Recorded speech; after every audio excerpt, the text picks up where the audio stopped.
Megsüket ültünk. Mondom, itt vagytok még? Most. Eltűnt a fülünk. Mehet.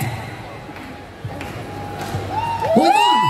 Hányszor összevettem, mégis vitt a lábam, pedig nem mentek előttem, és nem jöttek utánam. De minden sérülésem, minden hamis szólom, halványulni látszik a visszapillantóban. Voltam ékeny, voltam csákány, szélviharban összetéptem a kis sárkány.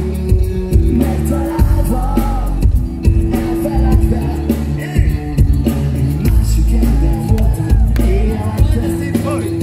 Szellemváros, nem múló tér, egy panelházból elhajított molotov koktél. Nyitva hagyott ajtó, egy befalazott ablak, vadról és a titányék a gyermekavas. Hányszor összedöltem, mégis vitt a lábam, pedig nem mentek előttem, és nem jöttek utánam.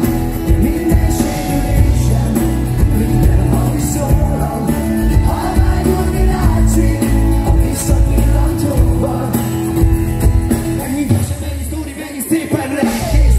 Minden nem emlékszem még. Mennyi csalódás, mennyi vicc és fájdalom, mennyi kihagyott zicsen, de én vállalom. Értünk egy kicsike lyukban, aztán szép a gyászba. Mondd, hogy sütött a nap, meg mondd, hogy bőrét rászta. De korán sem boldogult meg attól minden, hogy főszereplő mentünk egy sikerfilmbe. Sokszor öletek az Isten, és ezerszer végignéztem, hogy nincsenek a terv, emlékek a fékre. De minden nap újra én ezt mindig is tudtam.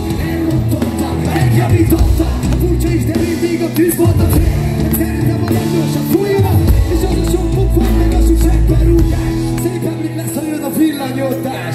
Hányszor összevettem,